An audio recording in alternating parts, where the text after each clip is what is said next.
യോഹന്നാന്റെ സുവിശേഷം എന്ന പുസ്തകത്തിന്റെ 20ാമത്തെ ക്ലാസ്സിലേക്കാണ് നമ്മൾ പ്രവേശിച്ചിരിക്കുന്നത്. ഈ 20 ക്ലാസ്സുകളിലായിട്ട് യോഹന്നാന്റെ സുവിശേഷം 5-ാം അധ്യായം അതിന്റെ 16 വരെയുള്ള വാക്യങ്ങളാണ്, 18 വരെയുള്ള വാക്യങ്ങളാണ് തുടർന്ന് 19 മുതലുള്ള വാക്യങ്ങളിലേക്കാണ് നമ്മുടെ ശ്രദ്ധയെ നാം കേന്ദ്രീകരിക്കുന്നത്. പ്രാർത്ഥനയോടെ ദൈവസ്ഥലായിരിക്കും. കർത്താവ് നമ്മെ സഹായിക്കട്ടെ. ആകയാൽ യേശു അവരോട് ഉത്തരം പറഞ്ഞത്, ആമേൻ ആമേൻ ഞാൻ നിങ്ങളോട് പറയുന്നു, പിതാവ് ചെയ്ത് കാണുന്നതല്ലാതെ പുത്രന് സ്വതേ ഒന്നും ചെയ്യുവാൻ കഴിയുകയില്ല. അവൻ ചെയ്യുന്നത് എല്ലാം പുത്രനും അവണ്ണം തന്നെ ചെയ്യുന്നു. ഇവിടെ കർത്താവ് സംസാരിക്കുമ്പോൾ ആമേൻ ആമേൻ എന്ന് 2 പ്രാവശ്യം തന്നെ കാണാം. അതുകൊണ്ട് ഇങ്ങനെ ആമേൻ ആമേൻ എന്ന് പറയുന്നത് 2 പ്രാവശ്യമായിട്ട് പറയുന്നത്. കർത്താവ് ഒരിടത്തും ആമേൻ എന്ന് പറഞ്ഞില്ല. ഈ ഇവിടെ വായിക്കുന്നിടത്തെല്ലാം നമ്മൾ ശ്രദ്ധിച്ചു കാണും, ആമേൻ ആമേൻ എന്ന് 2 പ്രാവശ്യമാണ് കർത്താവ് ഉദ്ധരിക്കാറുള്ളത്. കാരണം ഈ ആമേൻ എന്ന് പറയുമ്പം അങ്ങനെ തന്നെ എന്ന് പറയുമ്പോൾ ദൈവിക തത്വമാണ് അവിടെ വെളിപ്പെടുത്തുന്നത്. സകല സൃഷ്ടിയുടെയും ആരംഭമായ ആമേൻ എന്നുള്ളവനാണ് ദൈവപുത്രൻ. ഒരുപക്ഷെ നമ്മളത് അത്ര കാര്യമായിട്ട് ചിന്തിച്ചതല്ല. എന്താ ആമേൻ എന്ന് പറയുന്നത്? ആമേൻ ആമേൻ എന്ന് 3 പ്രാവശ്യം എന്താ പറയാതിരുന്നത്? എന്തുകൊണ്ടാണ് 2 പ്രാവശ്യം പറഞ്ഞത് എന്നുള്ളത് ഒരു മർമ്മമാണ്. അപ്പോൾ സർവസൃഷ്ടിയുടെ ആത്മായിരിക്കുന്ന ദൈവത്തിന് ദൈവമാണ്, അവൻ ആമേനാണ്. പിതാവാം ദൈവം ആമേനാണ്, പുത്രനാം ദൈവം ആമേനാണ്. അങ്ങനെ തന്നെയാണ്, അവര് ഐക്യതയിലാണ്. അതുകൊണ്ടാണ് ഇപ്പൊ യേശുക്രിസ്തു ദൈവമായതുകൊണ്ട് അവന് പ്രത്യേകിച്ച് ആമേൻ പിന്നീട് പറയേണ്ട ആവശ്യമില്ല. അവൻ ആമേനാണ്, അവനാണ് സംസാരിക്കുന്നത്. അപ്പോൾ ആമേൻ ആമേൻ എന്ന് പറയുമ്പോൾ വചനം പറഞ്ഞിരിക്കുന്ന വചനമാകുന്ന ക്രിസ്തു പറയുന്നതിനോട് പിതാവാം ദൈവവും പരിശുദ്ധാത്മാവും ഒന്നാകുന്നു എന്നാണ് യേശുക്രിസ്തു ഈ ആമേൻ ആമേൻ എന്ന് പറഞ്ഞിരിക്കുന്നതിന്റെ മർമ്മം. അപ്പൊ ഇവിടെ നമ്മള് സുവിശേഷങ്ങളിൽ എല്ലാ സ്ഥലങ്ങളിലും നമ്മൾ വായിക്കുമ്പോൾ കർത്താവ് ആമേൻ എന്ന് പറഞ്ഞിട്ടില്ല. ഞാൻ വായിച്ച ഭാഗങ്ങളിലെല്ലാം കണ്ടത് ആമേൻ ആമേൻ. അപ്പൊ എന്തായിരിക്കാം എന്ന് ഞാനിങ്ങനെ ചിന്തിച്ചപ്പോൾ എനിക്കത് മനസ്സിലായത് അത് ദൈവിക തൃത്വത്തെയാണ് വെളിപ്പെടുത്തുന്നത്. ആമേനായ വചനം അത് ഒറ്റയ്ക്കല്ല, അത് ആമേനാണ്. പിതാവ് പറയുന്നത് പുത്രനും, പുത്രൻ പറയുന്നത് പിതാവ് പറയുന്ന പുത്രനും പരിശുദ്ധാത്മാവും അതെ അതിനോട് യോജിക്കുന്നു. പുത്രൻ പറയുന്നതിന് പിതാവാം ദൈവവും പരിശുദ്ധാത്മാവും യോജിക്കുന്നു. പരിശുദ്ധാത്മാവ് പറയുന്നതിനോട് പുത്രനും പിതാവാം ദൈവം യോജിക്കുന്നു. അതുകൊണ്ടാണ് ആമേൻ ആമേൻ എന്ന് 2 പ്രാവശ്യം പറഞ്ഞിരിക്കുന്നത്. അപ്പം അതുകൊണ്ടാണ് ആമേൻ ആമേൻ ഞാൻ നിങ്ങളോട് പറയുന്നത്. അപ്പൊ 3 പ്രാവശ്യം പറയട്ടെ. 3 പ്രാവശ്യം പറഞ്ഞു കഴിഞ്ഞാൽ അത് ശരിയായില്ല. അപ്പൊ യേശു ക്രിസ്തു ആമേനാണ്. അതുകൊണ്ട് അവൻ സംസാരിക്കുന്നതുകൊണ്ട് മറ്റു 2 കൂടി പിതാവിനെയും പരിശുദ്ധാത്മാവിനെയും കൂടെ പ്രതികരിച്ചുകൊണ്ട് ആമേൻ ആമേൻ പറഞ്ഞത്. അതുകൊണ്ടാണ് 3 പ്രാവശ്യം പറയാതിരുന്നത്. എന്നാൽ ഇവിടെ 2 പ്രാവശ്യം എടുത്ത് യേശു പറഞ്ഞിരിക്കുന്നത്. അതുകൊണ്ടാണ് അത് എടുത്ത് പറഞ്ഞിരിക്കാം. ആമേൻ ആമേൻ. നമ്മളിപ്പോൾ വിചാരിക്കും ആമേൻ എന്ന് പറഞ്ഞാൽ ആമേൻ എന്ന് പറഞ്ഞാൽ ഒന്നുകൂടെ റിപ്പീറ്റ്, അങ്ങനെയല്ല എന്റെ അർത്ഥം. ദൈവിക തൃത്വത്തെയാണ് അവിടെ വെളിപ്പെടുത്തുന്നത്. ഇപ്പം കർത്താവ് പറയണം ആമേൻ ആമേൻ ഞാൻ നിങ്ങളോട് പറയുന്നതിന്റെ അർത്ഥം, ഞാൻ പറയുന്നത് ഒറ്റയ്ക്കല്ല, എന്നോടുകൂടെ പിതാവുണ്ട്, എന്നോടുകൂടെ പരിശുദ്ധാത്മാവുണ്ട്. പിതാവ് ചെയ്ത് കാണുന്നു അല്ലാതെ പുത്രന് സ്വതവേ ഒന്നും ചെയ്യുവാൻ കഴിയുകയില്ല. അവൻ ചെയ്യുന്നത് എല്ലാം പുത്രന് ഒന്നും തന്നെ ചെയ്യുന്നു. അപ്പം പിതാവ് ചെയ്ത് കാണുന്നതല്ലാതെ പുത്രനൊന്നും സ്വതവേ ഒന്നും ചെയ്യാൻ കഴിയത്തില്ല. കർത്താവ് പിന്നീട് പറഞ്ഞു, നിങ്ങൾക്ക് എന്നെ പിരിഞ്ഞൊന്നും ചെയ്യാൻ കഴിയത്തില്ല. അപ്പോൾ ദൈവത്തോട് ബന്ധപ്പെടുത്തിയാണ് ദൈവസഭയും കർത്താവ് കണ്ടിരിക്കുന്നത്. പിതാവ് ചെയ്തല്ലാതെ പുത്രൻ സ്വതവേ ചെയ്യാൻ കഴിയത്തില്ല. അത് ഒന്നിച്ച് സംയുക്തമായിട്ടാണ് ആ പ്രവൃത്തിയെല്ലാം. പിതാവും പുത്രനും പരിശുദ്ധാത്മാവും സംയുക്തമായി ചെയ്യുന്നത് പോലെ ആ ബന്ധത്തിലേക്ക് കൊണ്ടുവന്നിരിക്കുന്നതാണ് ദൈവമക്കൾ, ദൈവസഭ എന്ന കഥ പറഞ്ഞ് എന്നെ പിരിഞ്ഞ് നിങ്ങൾക്കൊന്നും ചെയ്യുവാൻ കഴിയുകയില്ല. അപ്പോൾ ആ ഒരു ബന്ധത്തിലേക്ക് ദൈവം നമ്മളെ കൊണ്ടുവന്നത് അവൻ അവന്റെ രക്തത്തിന്റെ ശക്തിയാണ് നമ്മെ ആ ഭരണത്തിലേക്ക് കൊണ്ടുവന്നത്. അതുകൊണ്ട് നാം എന്തെങ്കിലും ചെയ്യണമെങ്കിൽ അത് പിതാവ്, പുത്രനാം ദൈവം, പരിശുദ്ധാത്മാവാം ദൈവത്തോട് ചേർന്ന് ചെയ്യുന്നതിനെയാണ് ഇവിടെ കർത്താവ് പറഞ്ഞിരിക്കുന്നത്. പിതാവ് ചെയ്യുന്നത് കാണുന്നതല്ലാതെ പുത്രന് സ്വതേ ഒന്നും ചെയ്യുവാൻ കഴിയില്ല. അവൻ ചെയ്യുന്നെല്ലാം പുത്രനും അവൻ തന്നെ ചെയ്യും. പിതാവ് തന്നെ സ്നേഹിക്കുകയും താൻ ചെയ്യുന്നൊക്കെയും അവനെ കാണിച്ചു കൊടുക്കുകയും ചെയ്യുന്നു. നിങ്ങൾ ആശ്ചര്യപ്പെടുമാറ് ഇവയിൽ വലിയ പ്രവൃത്തികളും അവനെ കാണിച്ചു കൊടുക്കും. അപ്പം കർത്താവ് പറഞ്ഞത് നിങ്ങൾ കാണുന്നതൊന്നും അല്ല, അതിനേക്കാൾ എത്രയോ വലിയ കാര്യങ്ങളാണ് ചെയ്യാൻ പോകുന്നത്. ഇവിടെ കർത്താവ് ഈ സന്ദേശം പറയുമ്പോൾ മൂന്നാമത്തെ അത്ഭുതമായിട്ട് ബെഥേസ്ദ എന്ന കുളക്കരയിൽ കടന്നിരുന്ന 38 വർഷമുള്ള ദീനം പിടിച്ചു കിടന്ന, അല്ലെങ്കിൽ അവന് ഒരു ജീവൻ കൊടുത്ത് അവനെ എഴുന്നേൽപ്പിക്കാനായിട്ട് അവൻ യേശുവിന് വേണ്ട രീതിയിൽ നമസ്കരിക്കുകയോ നന്ദി പ്രകാശിപ്പിക്കുകയോ ഒന്നും ചെയ്യാതെ അവന് വിടുതൽ കിട്ടിയപ്പോൾ അവൻ ഒരു യഹൂദനായി ദൈവാലയത്തിൽ പ്രവേശിച്ച് അവൻ അതിൽ സന്തോഷിക്കുകയാണ് ചെയ്തത്. ക്രിസ്തുവിനെ കുറിച്ചുള്ള കാര്യങ്ങൾ അവൻ വേഗത്തിൽ പോയി അവരുടെ പ്രീതി സമ്പാദിക്കാൻ വേണ്ടി യേശുവാണെന്ന് പറയുകയും ചെയ്തു. അപ്പോൾ അത് തെറ്റാണ് എന്നുള്ളത് യഹൂദന്മാർ പറഞ്ഞപ്പോൾ ആ തെറ്റ് ചെയ്തവൻ ആരാണെന്ന് ഇവൻ പോയി യഹൂദന്മാരോട് പറഞ്ഞു കൊടുത്തു. എന്നെ സൗഖ്യമാക്കി എഴുന്നേൽപ്പിച്ച് നടത്തിയ തെറ്റ് ചെയ്തിരിക്കുന്നത് ആരാണ്? യേശുവാണ്. അതാണ് ഇതിന്റെ അർത്ഥം. അവൻ അവരോട് പറഞ്ഞു, വാസ്തവത്തിൽ യഹൂദന്മാർ പറഞ്ഞത് തെറ്റാണ്, നീ ചെയ്യുന്ന തെറ്റാണ്. എന്താ തെറ്റെന്താ? യേശുവിനെ സൗഖ്യമാക്കി എഴുന്നേൽപ്പിച്ച് നടത്തി. എന്നാൽ അതേക്കുറിച്ച് പറഞ്ഞിരുന്നല്ലോ. അതുപോലെ ദൈവത്തിന്റെ കൃപയാൽ സുവിശേഷീകരണത്താൽ അനേകര് വിടുതൽ പ്രാപിച്ചു കഴിയുമ്പോൾ ആ പ്രാപിച്ച വിടുതലിന് നന്ദി പ്രകാശിപ്പിക്കാതെ പാരമ്പര്യവാദികളോടും മറ്റുള്ള ആൾക്കാരോടും ചേർന്ന് ദൈവസഭയെ ദൈവദാസന്മാരെ ഉപദ്രവിക്കുന്ന ലോകമാണ് നമ്മൾ അന്നുണ്ടായിരുന്നു, അതുപോലെ ഇന്നുള്ളത്. അപ്പം ആ ഒരു പശ്ചാത്തലത്തിൽ നമ്മൾ ചിന്തിക്കുമ്പോൾ ശവണം കണ്ട് യേശു ഭയപ്പെടുകയോ, കാരണം യേശു തന്റെ സംസാരം നിർത്തി ചെയ്തില്ല. ഞാനിവിടെ വിചാരിച്ചു, എന്തിനാ കർത്താവ് ഈ ഇത്രമാത്രം എതിർത്ത് നിൽക്കുന്നവരോട് സംസാരിച്ചെന്താ വലിയ മർമ്മങ്ങളെ കർത്താവ് സംസാരിച്ചത്? ഞാൻ രാവിലെ വിചാരിച്ചു, ഇങ്ങനെ അവനെ കല്ലെറിയാനും കൊല്ലാനും ഒക്കെ നിൽക്കുന്നിടത്ത് യേശു ഇങ്ങനെയുള്ള സ്വർഗീയ മർമ്മങ്ങൾ വിളിച്ചു പറയേണ്ട ആവശ്യം ഉണ്ടായിരുന്നോ? അങ്ങനെ എന്തിനാ ചെയ്തത് എന്നുള്ളത് ഞാൻ പല ആവർത്തി ചിന്തിപ്പാട്ടിടയാത്തത്. നിങ്ങൾ നോക്കുക, യേശുവിനെ കൊല്ലാൻ വേണ്ടി അവർ ശ്രമിക്കുക. പക്ഷെ കർത്താവ് തന്റെ ഉപദേശം അവിടെ നിർത്തിയില്ല. എന്താണെന്നറിയാമോ? അത് കർത്താവ് അങ്ങനെ സംസാരിക്കാൻ കാരണം ഇവര് യേശുവിന്റെ വാക്കുകൾക്കെല്ലാം ചെവി വട്ടം പിടിച്ച് അവർ കേൾക്കുന്നത്. കാരണം അവന് വാക്കിൽ കൊടുക്കാൻ വേണ്ടി കാത്തിരിക്കുന്നതാണ്. മറ്റൊരു കാര്യത്തിലും യേശുവിനെ പിടിക്കാൻ കഴിയത്തില്ല. ദാനിയേലിനെ പിടിക്കാൻ കഴിയാതിരുന്നെങ്കിൽ ദാനിയേൽ മനുഷ്യനായി. അവനെ മറ്റൊരു കാര്യത്തിലും പിടിക്കാൻ കഴിയാതിരുന്നുകൊണ്ടാണ് ആരാധന വിഷയത്തിൽ അവര് ദാനിയേലിനെ കുടുക്കിയത്. അവർക്ക് മനസ്സിലായി അവന്റെ ജീവിതത്തിൽ നിന്ന് ഒരു തെറ്റും കണ്ടുപിടിക്കാൻ കഴിയത്തില്ല. അതേ പ്രിയപ്പെട്ടവര്, ദൈവത്തിനാമത്തിന് വേണ്ടി വിശ്വസ്തയോടെ നിന്ന് കഴിഞ്ഞാൽ തെറ്റും കുറ്റവും കാണത്തില്ല. മറ്റുള്ളവരെല്ലാം കുറ്റം കണ്ടുപിടിക്കാൻ വേണ്ടി ശ്രമിച്ചാലും കുറ്റം കാണത്തില്ല. അതുകൊണ്ടാണ് ദാനിയേലിലെ കുറ്റം അവരാലോചിക്കാൻ നോക്കിയപ്പോ ഒന്നും കണ്ടില്ല. അവസാനം പറഞ്ഞു, ഇവനെ നോക്കിയിരുന്നാൽ ഒന്നിലും പിന്നെ നമുക്ക് കൊടുക്കാൻ കഴിയത്തില്ല. ഒരൊറ്റ കാര്യമേ ഉള്ളൂ, ആരാധന ബന്ധത്തിൽ മാത്രമേ പറ്റുള്ളൂ അവനെ കൊടുക്കാൻ കഴിയത്തുള്ളൂ. അപ്പോൾ യേശു ക്രിസ്തുവിനെ കുറിച്ച് ഇവിടെ നമുക്ക് കാണാൻ സാധിക്കുന്നത്, ക്രിസ്തുവിനെയും ഒരിക്കലും അവർക്ക് ഒരു തെറ്റും അവനില്ല. 7 കോടതികൾ വിസ്തരിച്ചപ്പോൾ, യേശുവിനെ പലരും വിസ്തരിച്ചപ്പോൾ വിസ്തരിച്ചവർക്ക് ഒന്നുകൂടി കുറ്റം കാണാൻ കഴിഞ്ഞില്ല. യേശു ഗലീല മുതൽ യെരുശലേം വരെ ഉപദേശിച്ചു, കലഹിപ്പിക്കുന്നു എന്നുള്ള ചിന്ത മാത്രമേ പറഞ്ഞു. എന്താ കലഹം ഉണ്ടാക്കിയത്? യേശു കർത്താവ് പങ്കെടുത്ത ഒരു മീറ്റിംഗിൽ പോലും കലഹം ഉണ്ടായില്ല. 5000 പേരും 10,000 ആൾക്കാരും എല്ലാം കഴിച്ചു പോകുമ്പോൾ അവിടെ നമ്മൾ തുറന്ന് കാണുന്നുണ്ട്, പന്തിയായി ഇരുന്ന് അവർക്ക് വേണ്ട രീതിയിൽ കൊടുക്കുന്നവർ. ഞാൻ അതിലേക്ക് വരും, അതിലേക്ക് വരും. ഇതൊക്കെ വലിയ മർമ്മമുണ്ട് കേട്ടോ, വലിയ മർമ്മങ്ങളാണ്. അവിടെ ഒരു തിക്കും തിരക്കൊന്നും ഉണ്ടായില്ല.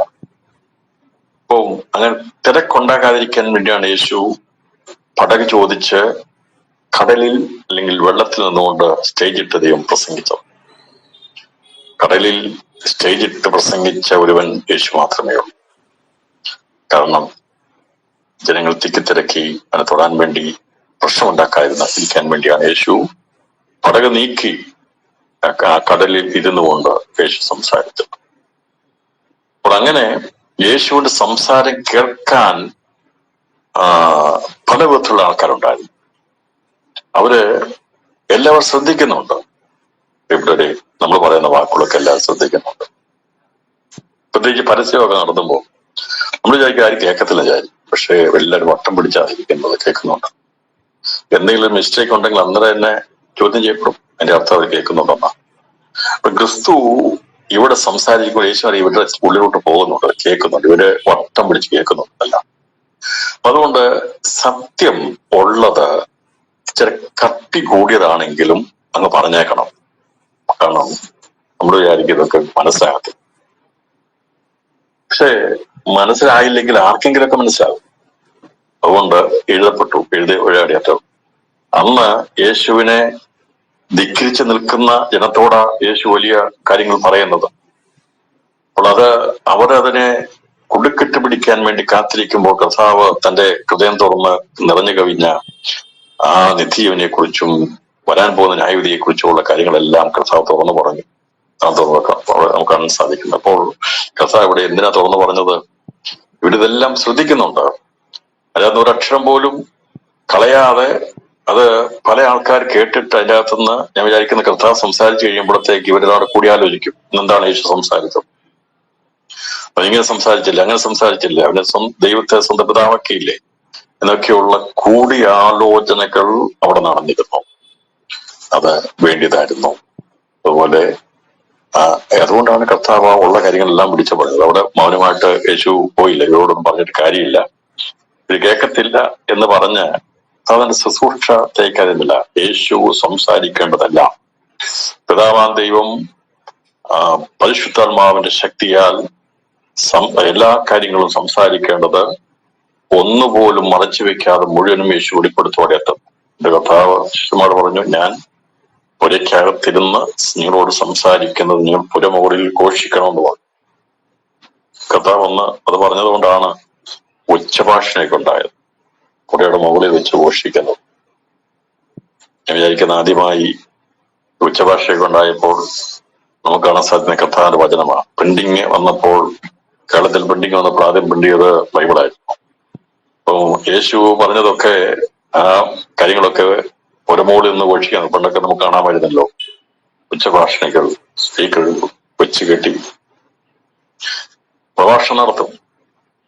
അതെല്ലാം യേശു ശിഷ്യന്മാരോട് പറഞ്ഞത്. അതിന്റെ അർത്ഥം കർത്താവ് രഹസ്യമായിട്ടുള്ള ഒരു ദാനം ചെയ്തില്ല. അവിടെ ഭരണം പിടിക്കാനോ അട്ടിമറി നടത്താനുള്ള ഒരു കാര്യം കർത്താവ് ചെയ്തില്ല.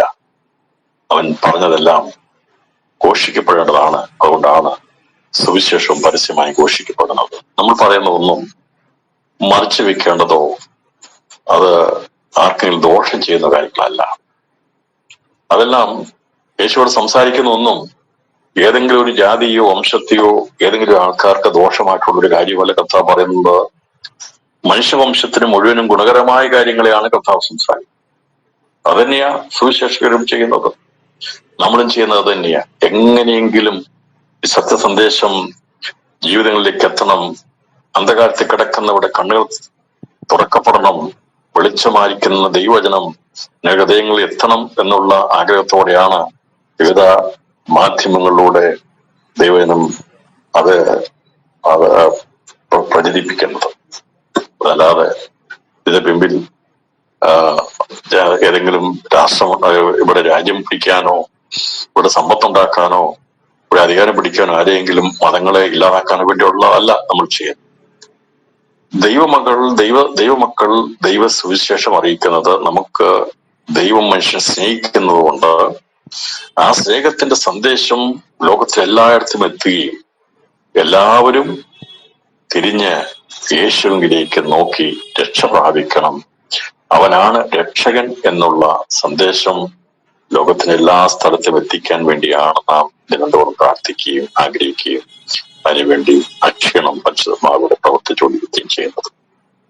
ഇത് കർത്താവ് തന്നെ ആണ് ചെയ്തത്. ഇവര് കൊല്ലാൻ ശ്രമിച്ചപ്പോൾ ഇങ്ങനെയാ പറയുന്നത്, കൊല്ലുവാൻ അധികമായി ശ്രമിച്ചു പോകുന്നു.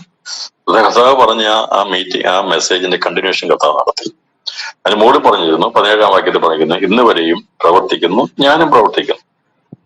എന്നിട്ട് അത് പറയാണ്, പിതാവ് ചെയ്ത് കാണുന്നത് അല്ലാതെ പുത്രനൊന്നും സ്വയമായി ചെയ്യുവാൻ കഴിയില്ല. ഇവര് പറഞ്ഞല്ലോ, ഇവൻ സ്വന്തം പിതാവ് ദൈവമാണെന്ന് പറഞ്ഞുകൊണ്ട് ഇവൻ ദൈവത്തോട് സമമാക്കി. അതുകൊണ്ട് ഇവര് വൈരാഗ്യത്തോടെ കൊല്ലാണ്ടൊരുങ്ങിയപ്പോ കർത്താവ് അത് അങ്ങനെ മിണ്ടാതിരുന്നില്ല. ബാക്കിയും കൂടെ പറയാനിടയാത്ത, പൂരിപ്പിക്കാനിടയാത്തോ.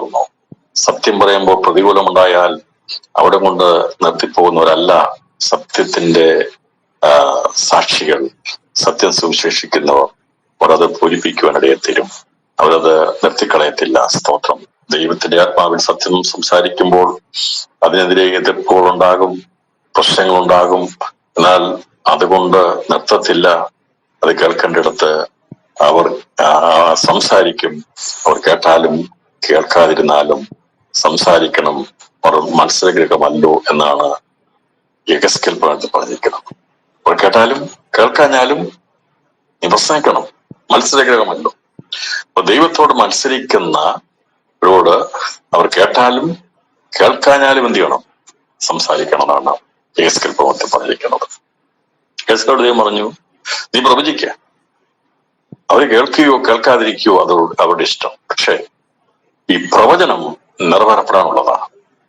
ഇപ്പൊ യേശുക്രിസ്തു വാദാ ചെയ്തത്, അവൻ പ്രവചിച്ചു, വരാനുള്ളത് മുഴുവൻ പ്രവചിച്ചു.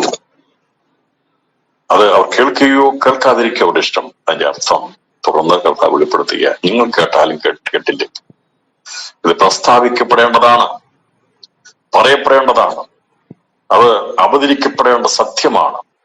അത് അവതരിപ്പിക്കുവാൻ വേണ്ടിയാണ് ഞാൻ വന്നിരിക്കുന്നത്. നിങ്ങൾ കേട്ടില്ലേലും കുഴപ്പമില്ല, നിങ്ങളത് അംഗീകരിച്ചില്ലേലും കുഴപ്പമില്ല, നിങ്ങൾ കേട്ടാലും കേട്ടില്ലേലും യഹൂദ ജനമേ, ഞാൻ പറയാനുള്ളത് പറയും. കാരണം ഇത് കണ്ട് കേട്ട് പഠിച്ച് കോടിക്കണക്കിന് ആൾക്കാർ വിടുതൽ പ്രാപിക്കും, നിത്യജീവൻ പ്രാപിക്കും, ദൈവകൃപയിലേക്ക് വരും, ന്യായവിധിയിൽ നിന്ന് രക്ഷപ്പെടും എന്നുള്ളത് കണ്ടുകൊണ്ടാണ് യേശു സംസാരിക്കാനിടയാക്കുന്നത്. അപ്പോൾ ഇതിന്റെ കാര്യം മനസ്സിലാന്ന് വിചാരിച്ചല്ലോ, എന്തിനാ കർത്താവ് സംസാരിച്ചത്. പലപ്പോഴും കർത്താവ് സംസാരിച്ച ഭാഗങ്ങളൊക്കെ എടുത്ത് നമ്മൾ പഠിക്കുമ്പോൾ അത് ആ സന്ദർഭമായിട്ട് ബന്ധപ്പെട്ടല്ലോ എന്നൊക്കെ നമ്മൾ ചിന്തിച്ചു പോകും. പക്ഷേ ഇതാണ് അതിന്റെ മർമ്മം. കർത്താവ് ആ സന്ദർഭത്തിൽ അവൻ പറഞ്ഞത്, ഇവർ കേട്ടാലും കേട്ടില്ലേലും ഇത് ലോകമറിയണം, മറ്റുള്ളവർ കേൾക്കണം. അത് അന്ധകാരത്തിന്റെ മണ്ഡലങ്ങൾ ഇത് കേട്ട് കഴിയും വിരല് പിടിക്കും. മനുഷ്യന് മനസ്സിലായില്ലെങ്കിലും യേശു സംസാരിച്ച ഓരോ വാക്കുകളും പൈശാചിക സാമ്രാജ്യത്തിന്റെ അവനെ പിടിച്ചു കെട്ടുവാനുള്ള ദൂതുകളാ കർത്താവ് സംസാരിച്ചത്. അവന്റെ കയ്യിലിരുന്ന മനുഷ്യവംശത്തെ വിടിവിക്കാനുള്ള സന്ദേശമാ, നിത്യജീവന്റെ സന്ദേശമാ, നിത്യജീവന്റെ മൊഴികളാ യേശു ഉറക്കെ പറഞ്ഞുകൊണ്ടിരുന്നത്. അതുകൊണ്ടാണ് പത്രോസ് പറഞ്ഞത്, നിത്യജീവ മൊഴികൾ നിന്റെ പക്കൽ ഉണ്ടല്ലോ, നിന്നെ വിട്ട് ഞങ്ങൾ എവിടെ പോകും തുറന്നുള്ള ഭാഗത്ത് പറഞ്ഞിട്ടുണ്ട്. അപ്പോൾ യേശു നിത്യജീവന്റെ മൊഴികൾ ഇത് പറയുമ്പോൾ അവനെ പിടിക്കുവാൻ കൊടുക്കാൻ വേണ്ടി ഒരു കൂട്ടം ആൾക്കാർ അവന്റെ വാക്കുകൾ ഒന്നുപോലും ഒരക്ഷരം പോലും വിട്ടുകളയാതെ, ഞാൻ വിചാരിക്കുന്നതൊക്കെ അവര് അന്നേരം തന്നെ രേഖപ്പെടുത്തി വെക്കുന്നത്. ഇന്നത്തെ കാലത്തെ ടേപ്പ് റെക്കോർഡർ പരിപാടിയും റെക്കോർഡിംഗ് ഒക്കെ ഉണ്ട്, അന്നതില്ലായിരുന്നു. ഇവര് അതെല്ലാം സംഗ്രഹിച്ച് വെക്കുന്നുണ്ടായിരുന്നു. യേശു പറയുന്ന ഓരോ സന്ദേശങ്ങളും അവനെ കൊടുക്കാൻ വേണ്ടി പിടിച്ചു വെക്കുമ്പോൾ മറുകൂട്ടർ, കേൾക്കുന്ന ഒരു കൂട്ടർ, മത്സരിക്കാത്തൊരു കൂട്ടർ, ദൈവസന്നിധിയിൽ മാനസാന്തരപ്പെട്ടൊരു കൂട്ടർ ഉണ്ടായിരുന്നു. അവർക്ക് ഈ വചനം അത് തേൻമൊഴികളായിരുന്നു. തേനിലേക്കാൾ തേകേട്ടേക്കാൾ മാധുര്യമുള്ള നിത്യജീവന്റെ മൊഴികൾ കേൾക്കുവാൻ ഭാഗ്യം ലഭിച്ച ശിഷ്യന്മാർ കർത്താവ് പറഞ്ഞു, നിന്റെ വായിൽ നിന്ന് വരുന്ന വചനങ്ങൾ അത് നിത്യജീവന്റെ മൊഴികളാ, നിന്നെ വിട്ടിട്ട് നാഥ അടിയങ്ങൾ എവിടെ പോകുമെന്ന് ചോദിപ്പാനിടയാത്തതുന്നു, അവർക്കുള്ള ഭാഗ്യം ലഭിക്കാനിടയാത്തതുന്നു. അങ്ങനെ ഈ കഥ പറഞ്ഞ കാര്യങ്ങൾ ഓരോന്നായി പറയുമ്പോൾ ഇതൊന്നും അല്ല പ്രവൃത്തി, ഇനി കാണാൻ പോകുന്നതേ ഉള്ളൂ. ഇപ്പോൾ തന്നെയല്ല, പിന്നീടും കാണും. യേശു പറഞ്ഞു, ഇവിടെ സംഭവിച്ചുകൊണ്ടിരിക്കുന്ന കാര്യങ്ങളുണ്ടെന്നാൽ ഞാനൊരു കാര്യം പറയാം. യേശു പറയുകയാണ്, അവരോട് പറയുകയാണ്, നിങ്ങളിപ്പോൾ കണ്ടത് മാത്രമല്ല, ഞാൻ അതിനേക്കാൾ വലുത് കാണാൻ പോകുകയാണ്. അതുപോലെ തന്നെ നിങ്ങൾ ഒരു ദിവസം കാണും, മനുഷ്യപുത്രൻ ന്യായം വിധിക്കുന്ന ഒരു ദിവസം വരും. അന്ന് ആണിത് തീരാൻ പോകുന്നത്. ഒടുക്കത്തെ നാളിലാണ് ഇത് തീരാൻ പോകുന്നത്. കർത്താവ് പറഞ്ഞത്, ഞാൻ ആരവമിട്ട് സംസാരിക്കുന്ന വചനങ്ങളുണ്ടല്ലോ, അത് ഇന്ന് നിങ്ങൾ മത്സരിച്ച് തള്ളിക്കളയുമ്പോൾ ഒരു ദിവസം വെച്ചിട്ടുണ്ട്. അത് ഒടുക്കത്തെ നാളിൽ എന്ത് ചെയ്യും? അത് വെളിപ്പെട്ടു വരും. അന്ന് നിങ്ങളത് കാണും, പക്ഷേ രക്ഷയില്ല എന്നുള്ളതാണ് കർത്താവോട് സംസാരിച്ചത്. ഇന്ന് ഞാൻ സന്ദേശം പറയുമ്പോൾ അതിന്റെ ആഴം മനസ്സിലാക്കണം പ്രിയപ്പെട്ടവര്. ഇവിടെ നാം ഇന്ന് കാണുന്ന, നാം ഇന്ന് ചെയ്യുന്ന, നാം പ്രവർത്തിക്കുന്ന സകല കാര്യങ്ങളും അത് നന്മയാണെങ്കിൽ നന്മയുടെ ഭാഗത്തേക്കും, അത് എത്രമാത്രം സൽഗുണബോധ്യമുള്ളൂ അത്രമാത്രം തേജസ്സിന്റെ ഗണത്തിൽപ്പെട്ട് വേഗത്തിൽ ഇവിടുന്ന് സ്വർഗാസുഖത്തിലേക്ക് പോകാൻ സാധിക്കും. അതിലെ തിന്മയാ ചെയ്യുന്നെങ്കിൽ മരിക്കും. മരിച്ചു കഴിഞ്ഞാൽ ജീവിതത്തിൽ പേരില്ലെങ്കിൽ പോകുന്നത് ഒടുക്കത്തെ നാളിലെ പുനരുത്ഥാന പ്രാപിച്ചെത്തിച്ചു. അന്ന് അവർ മാത്രമല്ല, ഈ നിത്യജീവൻ യോഗ്യതയുള്ളവരുമുണ്ട് എന്നുള്ളത് കർത്താവ് അവരോട് ആഴമേറിയ സത്യത്തെ ഒടുക്കത്തെ നാളിലുള്ള ബന്ധത്തിൽ കർത്താവ് സംസാരിച്ചു. ഈ താൽക്കാലികമായിട്ടുള്ള ചിന്താഗതിക്കാരായിരുന്നു ഈ അന്നത്തെ യഹൂദന്മാർ. അവർക്ക് ക്രിസ്തു പറഞ്ഞതിന്റെ പ്രവചനികമായിരിക്കുന്ന മർമ്മം മനസ്സിലാക്കാൻ കഴിയാതെ പോയി. അന്ന് കർത്താവ് പറഞ്ഞ മർമ്മം മനസ്സിലാകാതെ പോയതുപോലെ ഇന്നും അനേകർക്ക് കർത്താവ് പറഞ്ഞിരിക്കുന്ന മർമ്മത്തിന്റെ സത്യം അറിയത്തില്ല. അത് വിശ്വാസയുടെ ഇടയിലുമുണ്ട്, അവിശ്വാസയുടെ ഇടയിലുമുണ്ട്. അനേകർക്ക് ഇതുവരെയും അതിന് വേണ്ടതായ രീതിയിൽ ഗ്രഹിച്ചെടുക്കാൻ കഴിയാതെയാണ് ഇത് കിടക്കുന്നതെങ്കിൽ യേശു പറഞ്ഞ വചനത്തിനെല്ലാം മറിഞ്ഞിരിക്കുന്ന വലിയ മർമ്മങ്ങളാണ്. കർത്താവിനോട് സംസാരിച്ചു വന്നത് ഇപ്പൊ നടക്കാൻ പോകുന്ന കാര്യത്തെക്കുറിച്ചും, അതുപോലെ തന്നെ ഈ ലോകം ഭൂമിയും ആകാശവും കത്തിയഴിയപ്പെട്ട് മാറ്റപ്പെടാൻ പോകുന്ന സമയം വരെയുള്ള കാര്യങ്ങളെയാണ് കർത്താവ് ഇവരോടങ്ങ് തുറന്നു പറഞ്ഞത്. അതാണ് ഈ നമ്മള് 21 മുതൽ വാക്യങ്ങൾ വായിക്കുന്നത്. പിതാവ് മരിച്ചവരെ ഉണർത്തി ജീവിപ്പിക്കുന്നത് പോലെ പുത്രനും തനിച്ചിരിക്കുന്നവരെ ജീവിപ്പിക്കുന്നു. എല്ലാവരും പിതാവിനെ ബഹുമാനിക്കുന്നത് പോലെ പുത്രനെയും ബഹുമാനിക്കാണ്. പിതാവായി ന്യായം വിധിക്കാതെ ന്യായവിധി എല്ലാം പുത്രന് കൊടുത്തിരിക്കും. ഇതിന്റെ അർത്ഥം എന്താ? എല്ലാവരും പിതാവാൻ ദൈവത്തെ ബഹുമാനിക്കുന്നത് പോലെ പുത്രനും ബഹുമാനത്തിന് യോഗ്യനാണ്. തന്നെത്താൻ യേശു അങ്ങനെ പറയുകയല്ല ചെയ്യുന്നത്. ഇവിടെ പറഞ്ഞു, നിങ്ങൾ ഒരുപക്ഷെ എന്നെ ബഹുമാനിക്കുകയില്ലായിരിക്കും, പക്ഷെ എന്റെ അധികാരം എന്താണെന്നും ഞാൻ ആരാണെന്നും നീ ഒരു ദിവസം കാണും. ഇന്ന് നിങ്ങൾക്കത് മനസ്സിലായത്. ഇന്ന് നിങ്ങൾക്ക് മത്സരിക്കാം, എതിർക്കാം, എന്റെ ചീട്ടത്തടിക്കാം, മറത്തിയോടെ ഞാൻ കാണിച്ചു തരും. നിങ്ങൾക്ക് ഘോഷിക്കാം, എന്നെ കൊല്ലാം, കല്ലറയിൽ വെക്കാം, പക്ഷേ അവിടെ കൊണ്ട് തീരത്തില്ല. എന്റെ അധികാരം ഞാൻ ആരാണെന്നുള്ളത് വെളിപ്പെടുത്തും. ഇന്ന് മത്സരിക്കാൻ നീ നഗ്നനായി അന്ന് എഴുന്നേറ്റെന്ന് അത് മനസ്സിലാകും. ദൈവനാഥോട് പറഞ്ഞത് അതാണ്. കർത്താവ് പറഞ്ഞതിന്റെ രക്തചുരുക്കം അതാ. തേജസ്സില്ലാതെ നീയൊക്കെ എഴുന്നേറ്റ് വരുമടാ.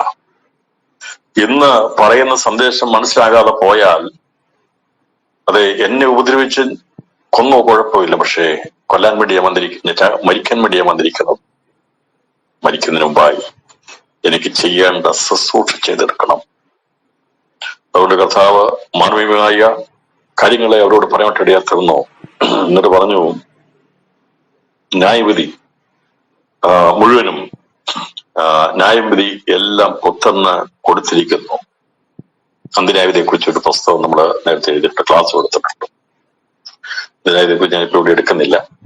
ന്യായവിധിയെ കുറിച്ചുള്ള ക്ലാസ് അത് വേറെ ദിവസം എടുക്കേണ്ട വിഷയം, മറ്റൊരു രീതി എടുക്കേണ്ട വിഷയം. അത് ഇങ്ങനെ ഇവിടെ എടുത്തു കഴിഞ്ഞാൽ എല്ലാം കൂടെ ആകുമ്പോഴത്തേന് അത് ബുദ്ധിമുട്ടാണ്. ഇത് പഠിപ്പിക്കുമ്പോൾ പുനരുത്ഥാനങ്ങളെ കുറിച്ച് മരണാന്തരങ്ങളെ കുറിച്ചൊക്കെ ഉള്ള വിഷയം ഇതിനകത്ത് കയറി വരുന്നുണ്ട്. കാരണം ഇവിടെ കർത്താവ് സുവിശേഷത്തിൽ പറഞ്ഞിരിക്കുന്ന കാര്യങ്ങളുടെ പരിശുദ്ധാത്മാവ് ഓർപ്പിച്ച്, യേശു പറഞ്ഞതിനെ ഓർപ്പിച്ച് അതിന്റെ ആഴങ്ങൾ വെളിപ്പെടുത്തിയിരിക്കുന്നതാണ് ലേഖനങ്ങൾ. പുസ്തകത്തിൽ മുതൽ ചരിത്രത്തിന്റെ രേഖപ്പെടുത്തിയ ശേഷമായി ലേഖനങ്ങൾ എഴുതി വെളിപ്പാടത്തിലേക്ക് വരുമ്പോൾ കാണാൻ സാധിക്കുന്നത് പരിശുദ്ധാത്മാവ് അതിന്റെ ആഴങ്ങൾ വെളിപ്പെടുത്തി. അതാ പറഞ്ഞു, ഞാൻ പറയുന്ന എല്ലാം നിങ്ങളെ ഓർമ്മപ്പെടുത്തും. ആരാ ഓർമ്മപ്പെടുത്തുന്ന? പരിശുദ്ധാത്മാവ്. പരിശുദ്ധാത്മാവ് വന്നതിന് ശേഷമായി ഇതിൽ ഓർമ്മപ്പെടുത്തിയ കാര്യങ്ങളാണ് കർത്താദാസന്മാർ ലേഖനങ്ങളായി രേഖപ്പെടുത്തിയിരിക്കുന്നത്. അത് വായിക്കുമ്പോൾ നമുക്ക് എല്ലാ കാര്യങ്ങളെ കുറിച്ചുള്ള ഒരു ഔട്ട്ലൈൻ നമുക്ക് കിട്ടാറുണ്ട്.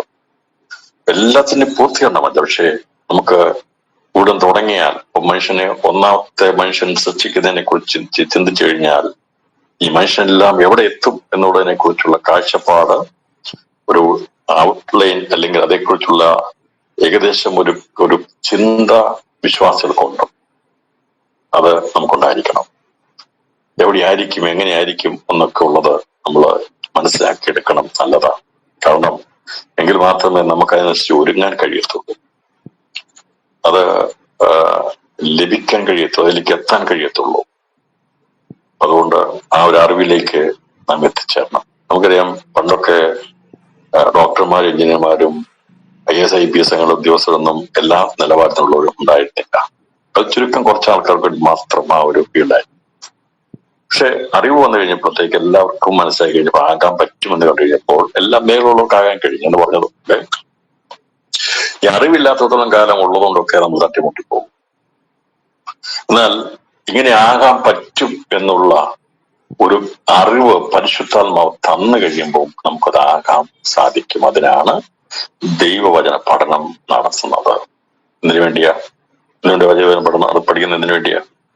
അപ്പൊ ഇന്നതാണ്, ഇങ്ങനെയാണ് സംഭവങ്ങൾ സംഭവിക്കാൻ പോകുന്നതെന്നുള്ള അറിവ് ലഭിക്കുമ്പോൾ നമുക്കും അത് സാധിക്കും. ദൈവകൃപയിൽ അത് സാധിക്കാൻ, നമുക്കത് പ്രാപിച്ചെടുക്കാൻ കഴിയും എന്ന് മനസ്സിലാക്കിയെടുക്കുവാനും അതിന്റെ പൊരുളുകൾ വ്യക്തതയോടെ ലഭിക്കാൻ വേണ്ടിയാണ് നമ്മൾ ദൈവത്തെ അന്വേഷിച്ച് വായിച്ചു നോക്കുന്നത്. അന്വേഷിച്ച് വായിച്ചു നോക്കുമ്പോൾ നമുക്ക് അതിനകത്തുനിന്ന് ആഴമേറിയ കാര്യങ്ങളെ ഭാവിയുള്ള ബന്ധത്തിൽ മനസ്സിലാക്കിയെടുക്കാൻ സാധിക്കുന്നുണ്ട്. കർത്താവ് പറഞ്ഞത് ന്യായവിധി മുഴുവൻ പുത്രന് വേണ്ടിയുള്ളതാണ്. അപ്പൊ കർത്താവ് ന്യായവിധിക്കുമ്പോൾ അവൻ മാത്രമല്ല ന്യായവിധിക്കുന്നത്, അവനോടുകൂടെ നാമവും ന്യായവിധിക്കേണ്ടതാണ്. അപ്പോൾ മനുഷ്യവംശത്തിൽ നിന്ന് ഒരു കൂട്ടം ആൾക്കാർ യേശുക്രിസ്തുവിനോട് കൂടെ ന്യായവിധിക്ക് ഇരിക്കേണ്ടവരാ, സിംഹാസനിരിക്കേണ്ടവരാ. അത് കർത്താവ് പറഞ്ഞ കാര്യമാണ്. അത് കർത്താവ് വേറെ സൃഷ്ടികളെ കൊണ്ടുവരികയല്ല. ഈ മണ്ണിൽ നിന്ന് ജനിച്ച് മണ്ണിനോട് ചേരുന്നതിൽ നിന്ന്, അല്ലെങ്കിൽ കർത്താവ് വരുമ്പോൾ രൂപാന്തരപ്പെടുന്നവരിൽ നിന്ന് ദൈവത്തോട് നിൽക്കുന്നവരെ കർത്താവ് സിംഹാസനത്തിൽ ന്യായവിധിക്കുന്ന സമയത്ത് അവനോടുകൂടെ നമ്മൾ ന്യായവിധിക്കും. അപ്പോൾ ഇവിടെ പറഞ്ഞിരിക്കുന്ന വിഷയം മുഴുവൻ അതുകൊണ്ടാണ് പുത്തനുള്ളതെല്ലാം അവന്റെ മണവാട്ടിയാകുന്ന ആദിജാതന്മാരുടെ സഭയ്ക്കുമുള്ളതാണ്. പിതാവിനുള്ളതെല്ലാം പുത്തനുള്ളതെല്ലാം അവനോട് ചേരുന്നവർക്കുമുണ്ട്. അതുകൊണ്ട് വായിച്ചു പോകുമ്പോൾ, ഈ വചനം വായിക്കുമ്പോൾ നമ്മൾ ഇതിന് കൂട്ടവകാശികളാകുന്നു എന്നുള്ള ഒരു വലിയ ഒരു മർമ്മം മനസ്സിലാക്കി വേണം നമ്മൾ ദൈവം പഠിക്കാനായിട്ട്. യേശു ക്രിസ്തുവിന് എന്തെല്ലാം ഉണ്ടോ എന്ന് പറഞ്ഞാൽ യേശു ക്രിസ്തു എല്ലാം ഉണ്ടോ. അവനോട് ചേരുന്നവരും അവനുള്ളതിനോട് കൂട്ടവകാശികളായി തീരുന്നു എന്നുള്ളത് ആ മർമ്മം ഗ്രഹിച്ചു കഴിഞ്ഞാൽ, അങ്ങനെ ഒരു ആഴം ആ പരിശുദ്ധാത്മാവ് ഒരുവന്റെ ഉള്ളിൽ കൊടുത്തു കഴിഞ്ഞാൽ പൗലോസിനെ പോലെ പിന്നെ തികവിലേക്ക് എത്തുവാൻ അതിനേക്കാൾ അപ്പുറമായിട്ടൊന്നും വേണ്ട. ആ ഒരു കാഴ്ചപ്പാട് ദൈവം നമ്മുടെ ഹൃദയത്തിൽ തന്നിട്ടുണ്ടെങ്കിൽ നമ്മളാണ് ഭാഗ്യവാന്മാർ. ഇവിടുത്തെ സ്ഥാനമാന മഹിമകളൊക്കെ ഇവിടെ കൊണ്ട് തീർന്നു പോകുമ്പോൾ അവനോടുകൂടെ ന്യായവിധിക്കിരിക്കുവാൻ സിംഹാസനിപ്പാനുള്ള അധികാരം ദൈവം പറഞ്ഞു, നിങ്ങൾക്ക് എന്ത് ലഭിക്കുമെന്ന് പറഞ്ഞ കഥ പറഞ്ഞു, നിത്യവും ലഭിക്കും. അത് മാത്രമല്ല, നിങ്ങൾ സിംഹാസനിരുന്ന് ഗോത്രം 12 എന്ത് ചെയ്യും?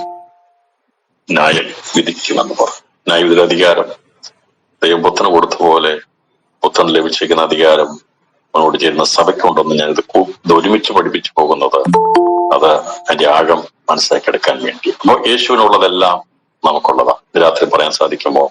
ഈ തിരുവചന പഠനത്തിന് മനസ്സിലാക്കണം. നമ്മളൊന്നുമില്ലേ, ഞങ്ങൾക്കൊന്നുമില്ലാത്തവരാണെന്ന് നാം പറയുമ്പോൾ, പ്രിയപ്പെട്ടവരെ, നമുക്ക് തലയ്ക്കുമീതെ വെച്ചിരിക്കുന്ന പദവിയും അധികാരവും എത്ര വലുതാണെന്ന് ഓർത്തുകൊണ്ട് എന്ന് രാത്രിയിൽ തലയുയർത്തി ഉയരത്തിലേക്ക് നോക്കി പറയണം, കർത്താവേ, നിനക്കുള്ളതെല്ലാം ഞങ്ങൾ കൂട്ടവകാശികളാണ്. അത് പ്രാപിച്ചെടുപ്പാൻ എനിക്ക് യാതൊരു യോഗ്യതയുമില്ല, എന്നെ കൂടി അതിനെ യോഗ്യതയാക്കി തീർക്കണമേ എന്നായിരിക്കണം നമ്മുടെ ഈ ദിവസങ്ങളിലെ പ്രാർത്ഥന. ഇവിടെ അവനെ പുത്രനെ ബഹുമാനിക്കാത്തവൻ അവനെ അയച്ച പിതാവിനെ ബഹുമാനിക്കുന്നില്ല.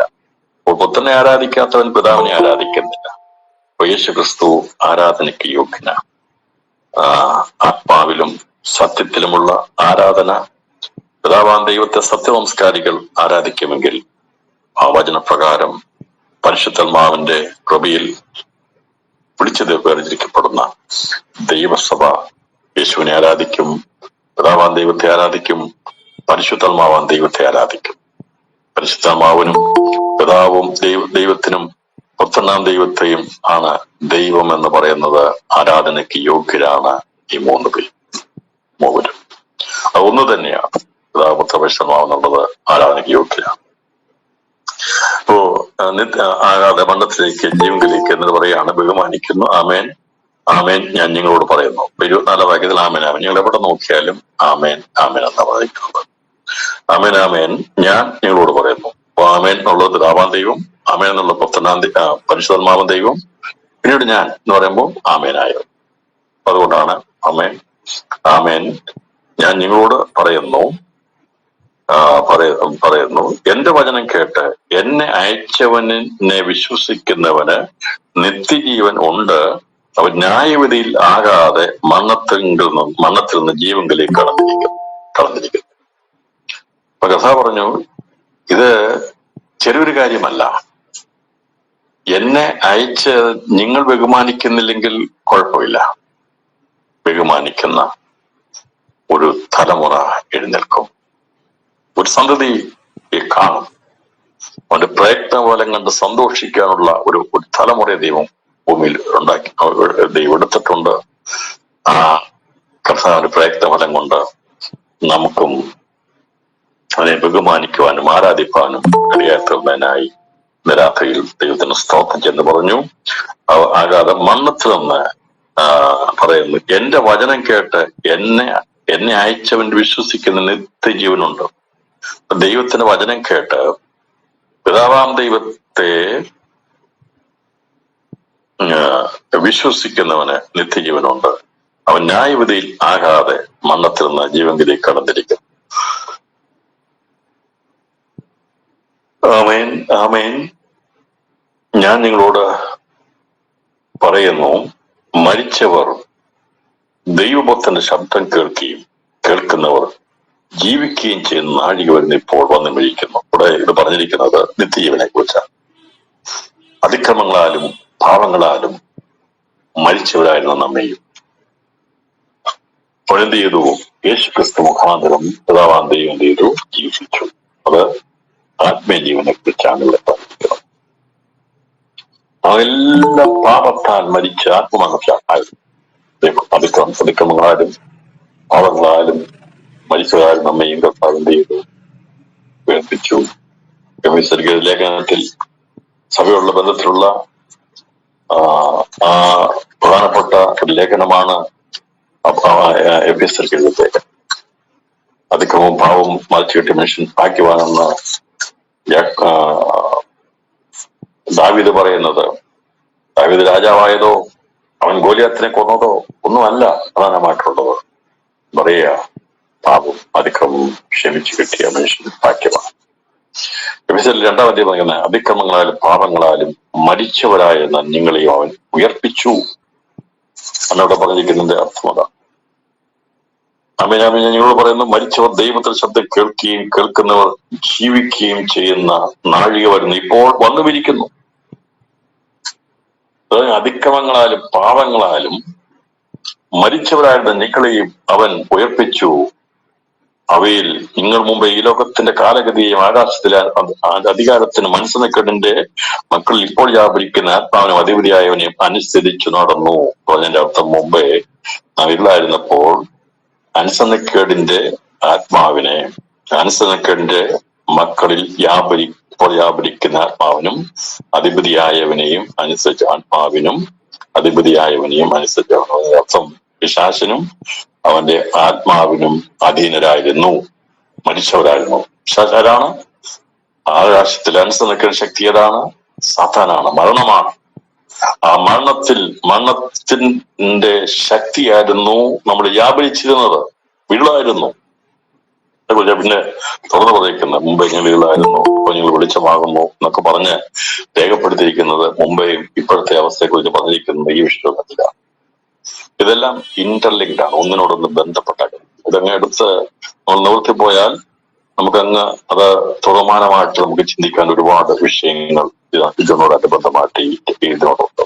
അപ്പൊ ആത്മമരണത്താൽ ആയിരുന്ന ആത്മമരണത്തിലായിരുന്ന അതിക്രമങ്ങൾ, പാപങ്ങൾ മുഖാന്തരമായി ആത്മമരണത്തിൽ അകപ്പെട്ടു പോയ നമ്മെ യേശുക്രിസ്തു മുഖാന്തരം ഉയർപ്പിച്ചു എന്നാണ് ഇപ്പൊ പറയുന്നത്. അവൻ ഞങ്ങളെ ഉയർപ്പിച്ചു, അവയെ ഞങ്ങൾ പറഞ്ഞിരിക്കുകയാണ്. കർത്താവിനോടുകൂടെ പാപത്തിൽ നിന്ന് വിടുതൽ പ്രാപിച്ച് നമ്മളെ ഉയർപ്പിക്കാൻ വേണ്ടിയ യേശു ക്രിസ്തു ജഡത്തിൽ മരിച്ചത്. ക്രിസ്തു യേശു ജഡത്തിൽ മരിച്ചത് മുഖാന്തരമായി നമ്മുടെ അതിക്രമങ്ങൾക്കും പാപങ്ങൾക്കും പരിഹാരം വന്നു. ക്രിസ്തുവിന്റെ രക്തത്താലുള്ള ആ വിടുതൽ ലഭിച്ചതോടെ നാം വിടുതൽ പ്രാപിച്ചു. അതിനെയാണ് വിടുതൽ എന്ന് പറയുന്നത്. യഥാർത്ഥത്തിലുള്ള വിടുതൽ ശുശ്രൂഷ എന്നത് വിടുതൽ ശുശ്രൂഷ ഏറ്റവും പ്രധാനപ്പെട്ട വിടുതൽ ശുശ്രൂഷ അനുഭവിച്ചതാണ് നമ്മൾ. അത് മരണത്തിന്റെ പിടിയിൽ നിന്ന് കർത്താവ് നമ്മളെ സ്വാതന്ത്ര്യത്തിൽ നിന്നോ നമ്മളെ വിടുവിച്ചു. അതാണ് ഏറ്റവും പ്രധാനപ്പെട്ട വിടുതൽ. നിങ്ങൾ വിടുതൽ പ്രാപിച്ചോ, വിടുതൽ കിട്ടിയോ എന്ന് ചോദിച്ചാൽ ഇന്ന് രാത്രി പറയണം, ഞങ്ങൾ വിടുതൽ പ്രാപിച്ചവരാണ്, സ്വാതന്ത്ര്യം ലഭിച്ചവരാണ്. കാരണം നാം ആരായിരുന്നു? മരണമായിരുന്നു, മരണത്തിന്റെ പിടിയിലായിരുന്നു, പാപത്തിന്റെ മരണത്തിന്റെ പിടിയിലായിരുന്നു, അതിക്രമത്തിലായിരുന്നു, സാത്താനിലും അവന്റെ ആത്മാവ് വ്യാപരിച്ചവരായിരുന്നു നമ്മളെ. എന്നാൽ ക്രിസ്തു നമ്മളെ സ്വതന്ത്രമാക്കിയപ്പോൾ അവന്റെ പുണ്യാഗ രക്തം കൊണ്ട് നാം വിടുതൽ പ്രാപിച്ചു. ആ വിടുതൽ പ്രാപിച്ച ദൈവമക്കളെ പിന്നെയും അവന്റെ നന്മയ്ക്കെതിരെ തടസ്സമിട്ടുകൊണ്ട്, പ്രശ്നങ്ങളിട്ടുകൊണ്ട്, താമസമിട്ടുകൊണ്ട്, താമസിപ്പിക്കുന്ന ശക്തിക്കെതിരെയാണ് പ്രാർത്ഥന വിടുതൽ പ്രാപിക്കുന്നത്. അപ്പോൾ ഒന്നാമത് വിടുതൽ പ്രാപിച്ചവനെ വീണ്ടും അവന്റെ ഭൗതിക വിഷയത്തോടുള്ള ബന്ധത്തിൽ ശത്രു പലപ്പോഴും അവൻ്റെതായ ശക്തികൾ എഴുന്നേറ്റ് തടയും. കാരണം ഈ ലോകത്തിന്റെ ദൈവമാണവൻ. വിചാരിക്കും ദൈവത്തിന്റെ മകനാണ്, നീ എങ്ങനെ അങ്ങോട്ട് ഓടുന്നില്ല, എന്റെ അധീനതയിലാണ് ഈ ലോകം കിടക്കുന്നത്, അതുകൊണ്ട് നീ ഇപ്പൊ അങ്ങോട്ട് അങ്ങനെ അത്ര സ്പീഡിലൊന്നും പോകണ്ട എന്ന് പറയുമ്പോഴാണ് നമുക്കറിയാം ഭക്തന്മാർക്കെതിരെ ഇവൻ വല വിരിച്ച് നമുക്ക് നമ്മുടെ വിഷയങ്ങളൊക്കെ തടഞ്ഞു വെക്കുമ്പോൾ സ്വർഗം അത് കണ്ട് ചിരിക്കും. ഇവൻ ചെയ്യുന്നത് കണ്ടിട്ട് ഇവൻ എന്നേക്ക് തടഞ്ഞു വെക്കാനൊന്നും കഴിയത്തില്ലല്ലോ. കർത്താവ് തക്ക സമയത്ത് തന്റെ ദൂതന്മാരെ അയച്ച് വിടുതൽ ദൈവം നൽകും. ദൈവം നമ്മളെ വിടിവെക്കും. നാം കരയുമ്പോൾ, പ്രാർത്ഥിക്കുമ്പോൾ, നന്മ കിട്ടാതിരിക്കുമ്പോൾ, ശത്രു നമ്മുടെ നന്മയെ തടഞ്ഞു വെക്കുമ്പോൾ നിശ്ചയമായിട്ടും ദൈവമക്കളെ നമ്മൾ വ്യാപരിക്കുന്നവന്റെ ആത്മാവ് അത് ശക്തിയുള്ളതാ. ചെങ്കടലിനെ വിഭാഗിക്കാൻ കഴിവുള്ളവനാ അവൻ. അവിടുന്ന് അവരെ പെസഹയുടെ നിയമമുഖാന്തരമായി വിടിവിച്ച് അവരെ കൊണ്ടുവന്നെങ്കിൽ, അതിന് മുമ്പായി നിൽക്കുന്ന ചെങ്കടലുണ്ടെങ്കിൽ, ജോർദാനുണ്ടെങ്കിൽ, അത് എരിഹോ മതിലുണ്ടെങ്കിൽ അതൊന്നും തടസ്സമാകത്തില്ല. അതിനെ വിഭാഗിച്ച് മുമ്പോട്ട് കൊണ്ടുപോകാൻ സർവശക്തനാണ് നമ്മുടെ കർത്താവ്. കാൽവറിയിൽ നമുക്ക് വേണ്ടി നിത്യജീവൻ തന്നവൻ, നമുക്ക് വേണ്ടി വഴി തുറന്ന് നമ്മളെ ഭൂമിയിൽ നിത്യജീവന്റെ മക്കളാക്കി, ദൈവരാജ്യത്തിന്റെ മക്കളാക്കി നിർത്തുമ്പോൾ ഈ ലോകത്തിന്റെ ശക്തികൾ എതിരായി വന്നാലും രാത്രിയിൽ സന്തോഷത്തോട് പറയണം, ഞങ്ങളെ ക്രൂശിൽ രക്തം ചൊരിഞ്ഞ് വിടിവിച്ചവൻ, അവൻ ഞങ്ങൾക്ക് സകലവും അതിന്റെ സമയത്ത് നൽകുന്ന ദൈവമാണ്. അതുകൊണ്ടാണ് നമുക്ക് പറയുന്നത്, നമുക്ക് ദൈവം അനുകൂലമെങ്കിൽ പ്രതികൂലമാരാണ്. അത് സ്വന്തം പുത്രനെ ആദരിയാതെ നമുക്ക് വേണ്ടി ഏൽപ്പിച്ചെന്നവൻ, അവനോട് കൂടെ സകലവും നമുക്ക് നൽകാതിരിക്കുമോ? നൽകും, നിശ്ചയമാണ് നമ്മുടെ കർത്താവ് നൽകും. ഈ ചോദ്യം വരുന്നത് നമുക്ക് പട്ടണത്തിൽ ലഭിക്കാത്തതുകൊണ്ട്. എന്നാൽ ദൈവമൊക്കെ ലഭിക്കണമെങ്കിൽ ഈ തടസ്സങ്ങൾ മാറാൻ വേണ്ടി കണ്ണുനീർ ഒഴുക്കപ്പെടണം. അതെ, നന്മ ദൈവമൊക്കെ ലഭിച്ചിരിക്കുന്ന മുഴുവനും അവന്റെ ബുദ്ധി ഉപയോഗിച്ചല്ല. ദൈവമൊക്കെ ലഭിച്ചിരിക്കുന്ന നന്മ അവന്റെ ബുദ്ധി കൊണ്ടോ കഴിവുകൊണ്ടോ ശക്തി കൊണ്ടോ അവൻ്റെതായ സംഘബലം കൊണ്ടോ അല്ല. ദൈവമൊക്കെ ലഭിച്ചിരിക്കുന്ന നന്മയുടെ പിൻപിൽ ഒരു ശക്തിയുണ്ട്. അത് ഹൃദയം നുറുങ്ങി കരയുന്ന കണ്ണുനീരാണ് ദൈവമക്കളുടെ വിടുതലിന്റെ ശക്തി.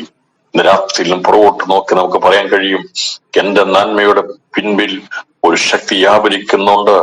അത് എന്റെ കഴിവ് കൊണ്ടല്ല, ബുദ്ധി കൊണ്ടല്ല, എന്റെ ആലോചന കൊണ്ടല്ല. ഞാൻ തകർന്ന സ്ഥലങ്ങളിൽ, ഭാരപ്പെട്ട സ്ഥലങ്ങളിൽ കണ്ണുനീർ ഒഴുക്കിയ സമയത്ത് സമീപസ്ഥനായി വന്ന് എന്നെ വിടിവിച്ചവൻ ചെയ്ത പദ്ധതികളാണ് ഇന്ന് ഞാൻ നന്മയായി അനുഭവിക്കുന്നത്. എത്രയെത്ര ഉപവാസ പ്രാർത്ഥനകൾ, എത്രയെത്ര തകർച്ചകൾ, എത്രയോ കണ്ണുനീരുകൾ, അതെല്ലാം നാം കടന്നു വന്നിട്ടല്ലേ, എത്രയോ മയിൽക്കുറ്റികൾ താണ്ടിയാണ് നാം ഇവിടെ വന്നത്. അതിനായി ഇന്ന് രാത്രിയിലും സ്തോത്രം ചെയ്യാം. അതെ, ഇനിയും നമുക്ക് താണ്ടുവാൻ ചില ദൂരം കൂടിയുണ്ട്. നാം എത്തേണ്ട സ്ഥലങ്ങളിൽ എത്തുവാൻ വേണ്ടി നമ്മെ വിളിച്ചവൻ വിശ്വസ്തന, അവനത് ചെയ്യുക തന്നെ ചെയ്യും.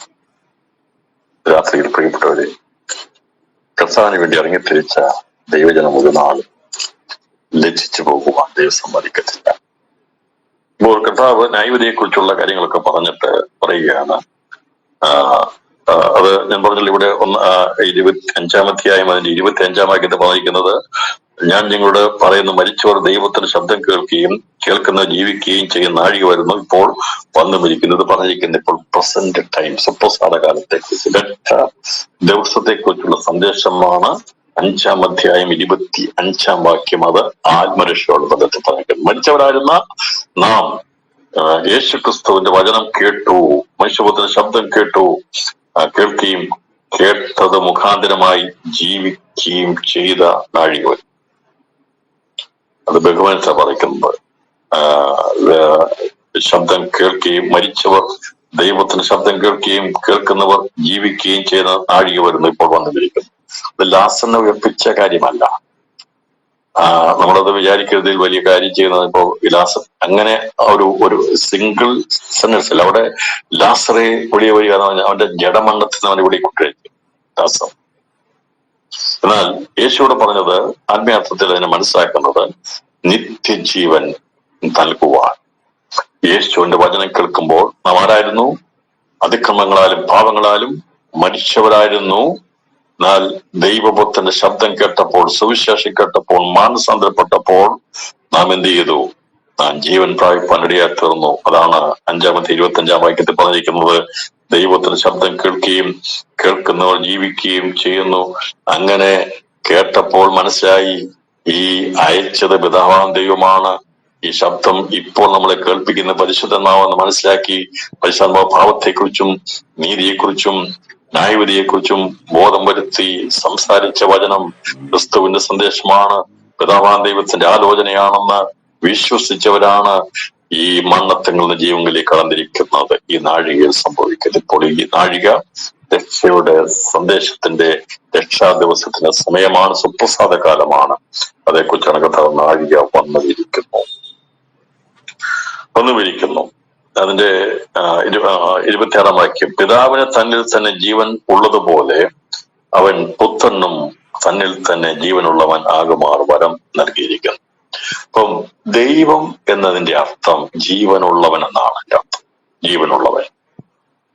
ജീവനുള്ളവൻ, അതാണ് ജീവനുള്ള ദൈവമേ എന്ന് നമ്മൾ പറയുന്നത്. നമ്മള് ജീവനുള്ള ദൈവത്തിന്റെ വചനം എന്ന് പറയും, ജീവന്റെ വചനം എന്ന് പറയും. അപ്പോൾ പിതാവിന് തന്നിൽ തന്നെ ജീവനുള്ളതുപോലെ പുത്രനും തന്നിൽ തന്നെ ജീവൻ ഉണ്ട്. അപ്പോൾ പുത്രനുണ്ടെങ്കിൽ അത് പരിശുദ്ധമാകുന്നുണ്ട്, അത് ദൈവസഭയ്ക്കുമുണ്ട്. അപ്പോ പിതാവിനും പുത്രനും പരിശുദ്ധാത്മാവിനും തന്നിൽ തന്നെ ജീവനുള്ളവരാണ്. അപ്പൊ ആ ജീവനാണ് നമ്മളിലേക്ക് ഒഴുകിയിരിക്കുന്നത്, നമ്മളിലേക്ക് പറഞ്ഞിരിക്കുന്നത്. പിതാവിന് തന്നിൽ തന്നെ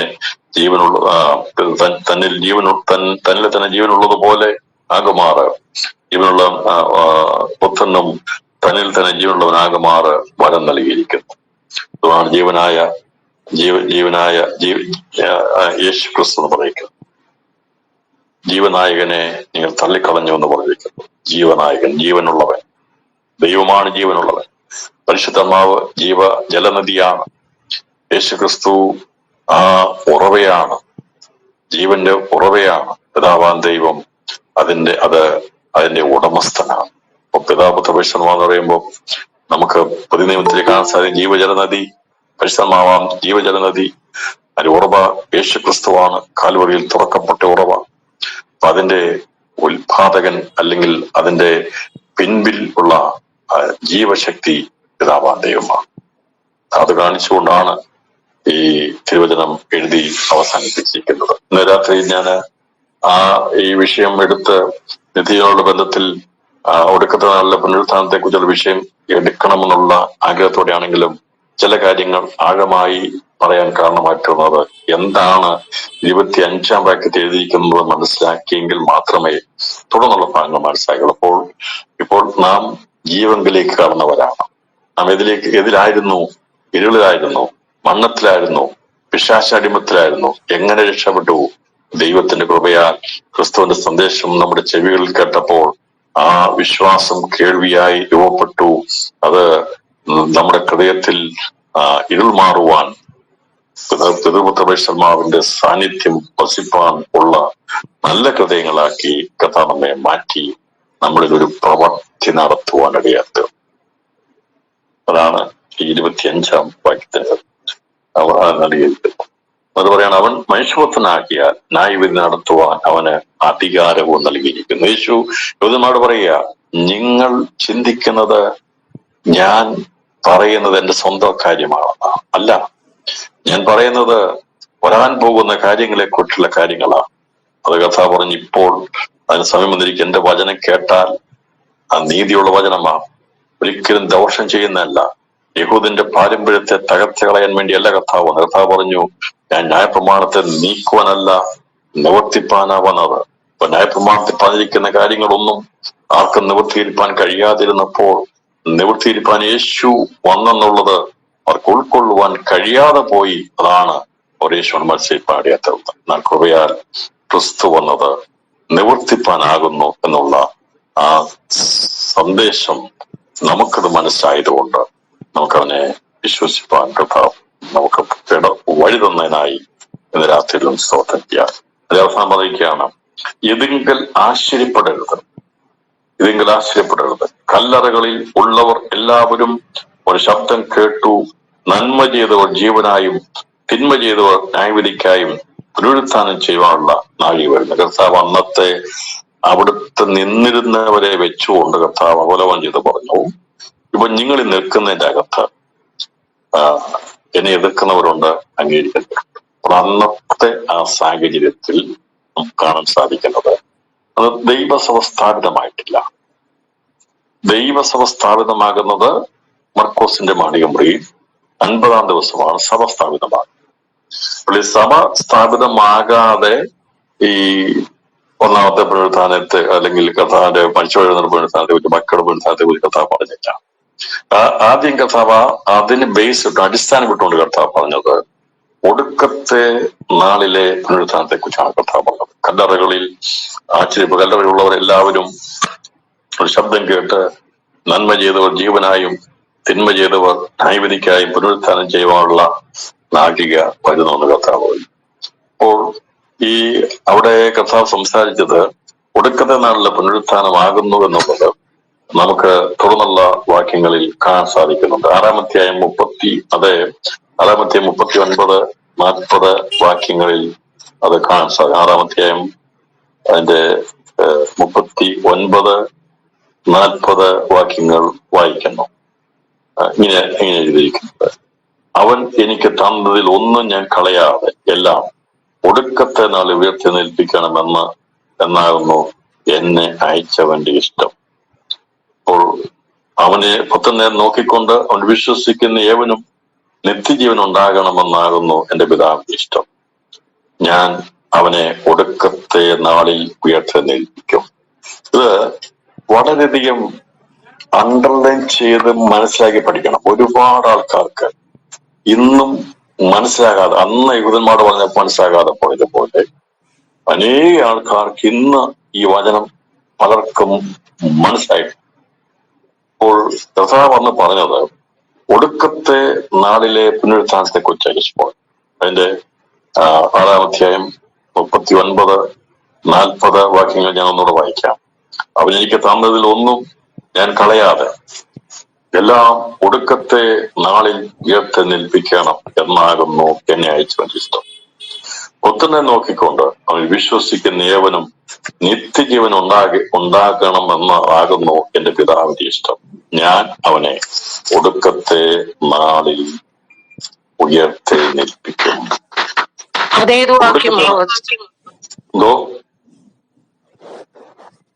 വാക്യമായി ഇപ്പൊ പറഞ്ഞു? 6-ാം അധ്യായം 39-40 വാക്യങ്ങൾ. യോഹന്നാൻ സുവിശേഷം 6-ാം അധ്യായം 39-40 വാക്യങ്ങൾ ഞാൻ വായിക്കാം. പുത്രനെ നോക്കിക്കൊണ്ട് അവൻ വിശ്വസിക്കുന്ന ഏവനും നിത്യജീവൻ ഉണ്ടാകണമെന്നാകുന്നു എന്റെ പിതാവിന്റെ ഇഷ്ടം. ഞാൻ അവനെ ഒടുക്കത്തെ നാളിൽ ഉയർത്തെഴുന്നേൽപ്പിക്കും. അപ്പോൾ നിത്യജീവനുള്ളവർ ഉയർത്തെഴുന്നേൽക്കുന്നപ്പോഴാണ് ഒടുക്കത്തെ നാളിൽ.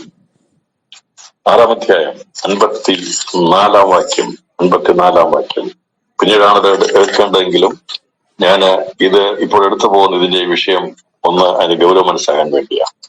എന്റെ മാംസം തിന്നുകയും രക്തം കുടിക്കുകയും ചെയ്യുന്നവൻ നിത്യജീവനുണ്ട്. ഞാൻ ഒടുക്കത്തെ നാളിൽ ഉയർത്തെഴുന്നേൽപ്പിക്കും. ഞാൻ അവനെ ഉയർത്തെഴുന്നേൽപ്പിക്കും. ദൈവസഭയുടെ അംഗങ്ങളായി കഴിഞ്ഞാൽ എല്ലാവരും തികവ് പ്രാപിച്ച് കർത്താവ് അവർ എടുക്കപ്പെടുന്നുള്ള ചിന്തയായിട്ട് ആരെങ്കിലും ഉണ്ടെങ്കിൽ ഈ വചനം വായിച്ച് മനസ്സിലാക്കുക. എന്റെ മാംസം തിന്നുകയും സാധനമുള്ള പദത്തിൽ അല്ല പറഞ്ഞത്. എന്റെ മാംസം തിന്നുകയും രക്തം കുടിക്കുകയും ചെയ്യുന്നവൻ എന്ന് പറഞ്ഞാൽ കർത്തൃമേശ രക്ഷിക്കപ്പെട്ട് സ്നാനപ്പെട്ട് കർത്തൃമേശ അനുഭവിക്കുന്ന ഒരു അനുഭവത്തിലാണ് പറയുന്നത്. അപ്പൊ അവര് എല്ലാവരും തികവ് പ്രാപിച്ചിട്ടില്ല എന്നതുകൂടി ഇന്ന് രാത്രിയിൽ ഈ സന്ദേശത്തിൽ മനസ്സിലാക്കും. അതിന്റെ അർത്ഥം എന്റെ മാംസം തിന്നുകയും എന്റെ രക്തം കുടിക്കുകയും ചെയ്യുന്നവന് നിത്യജീവനുണ്ട്. ഞാൻ ഒടുക്കത്തെ നാളിൽ അവനെ ഉയർത്തിനിർത്തി. അപ്പോൾ അതിക്രമത്തിലും പാപങ്ങളാലും മരിച്ചവരായിരുന്നു നമ്മെ വീണ്ടും ജനിപ്പിച്ച് നിങ്ങൾ ശിശുക്കളെ പോലെ ആയില്ല എങ്കിൽ ദൈവരാജ്യത്തിൽ പ്രവേശിക്കുകയില്ല എന്ന് യേശു പറഞ്ഞതിന്റെ അർത്ഥം ഇവിടെ ഇന്ന് രാത്രി മനസ്സിലാകണം. നമ്മൾ പാപികളായിരുന്നു, അതിക്രമത്താൽ മരിച്ചവരായിരുന്നു. നമ്മെ യേശു ക്രിസ്തു വചന മുഖാന്തരം വീണ്ടും ജനിപ്പിച്ചപ്പോൾ നാം ഇപ്പോൾ ജനിച്ച ശിശുക്കളെ പോലെയായിത്തീർന്നു. പറഞ്ഞു, നിങ്ങൾ ഇപ്പോൾ ജനിച്ച ശിശുക്കളെ പോലെ ആകുന്നു. അത് ജനിച്ച് വീഴുമ്പോൾ എല്ലാവരും മണവാട്ടിയാകത്തില്ല. ഒറ്റയാള് പോലും ഈ വീണ്ടും ജന്മം പ്രാപിച്ചു കഴിയുമ്പോൾ അപ്പോസ്തലന്മാരാകുന്നില്ല. അങ്ങനെയാണോ ചിന്തിച്ചു വയ്ക്കുന്നത്?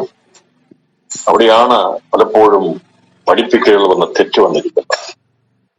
പലർക്കും മനസ്സാകാതെ പോയത് അതുകൊണ്ടാണ് പലർക്കും വളരാൻ കഴിയാത്തത്.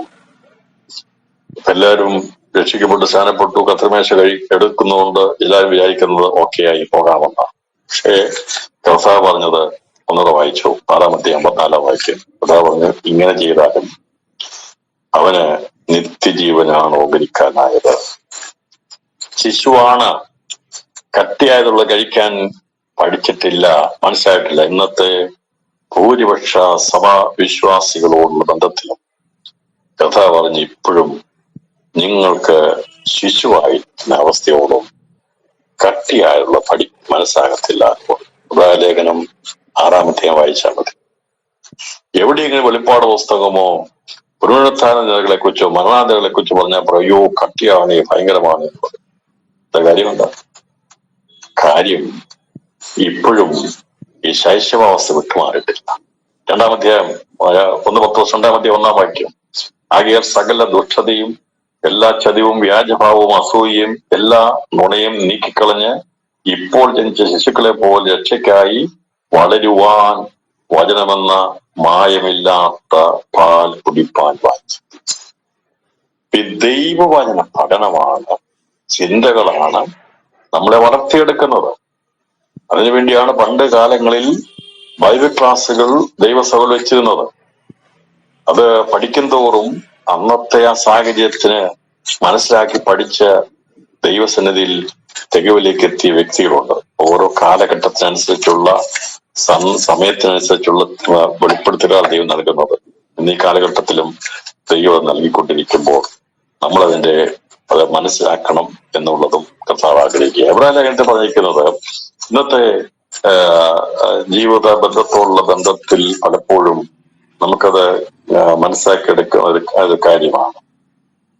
നമ്മളത് പലപ്പോഴും മനസ്സിലാക്കുന്ന കാര്യമാണ്. കാരണം 6-ാം അധ്യായം 1 വാക്യങ്ങൾ. അതുകൊണ്ട് നിർജീവ പ്രവൃത്തികളെ കുറിച്ചുള്ള മാനസാന്തരം, ദൈവത്തെങ്കിലെ വിശ്വാസം, സ്നാനങ്ങളെ കുറിച്ചുള്ള ഉപദേശം, കൈവപ്പ്, മരിച്ചോടെ പുനരുത്ഥാനം, നിത്യശിക്ഷാവധി എന്നിങ്ങനെയുള്ള അടിസ്ഥാനം പിന്നെയും ഇടാതെ നാം ക്രിസ്തുവിനെ കുറിച്ചുള്ള ആദ്യ വചനം വിട്ട് പരിജ്ഞാനപൂർത്തി പ്രാപിപ്പാൻ ശ്രമിക്കുക.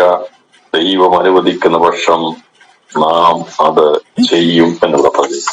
അപ്പോൾ ആദ്യ വചനങ്ങളെ കുറിച്ചുള്ള പഠിത്തം മാറി ദിവസങ്ങളിൽ പരിജ്ഞാനപൂർത്തി പ്രാപിക്കണം എന്നാണ് ഇവിടെ പറഞ്ഞിരിക്കുന്നത്. ദൈവം അനുവദിച്ചാൽ നാം അത് ചെയ്യും. അത് കണ്ടിന്യൂഷൻ ആണ്. 5-ാം അധ്യായമാണ്.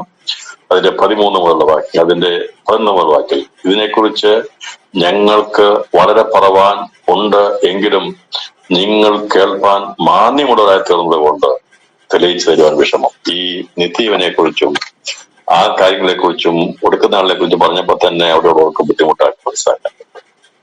അവരുടെ കർത്താവ് അന്നേരം അവിടെ മുമ്പിൽ പറയാതെ പിന്നീട് ശിക്ഷകണത്തോട് ദൈവം പറഞ്ഞിട്ടുണ്ട്. അവരോട് രഹസ്യമായി ഈ സഭയോട് ബന്ധിച്ചുള്ള കാര്യങ്ങളും ഭവനത്തെ കുറിച്ചും എല്ലാ കാര്യങ്ങളും കർത്താവോട് സംസാരിപ്പാടെ തീർന്നു.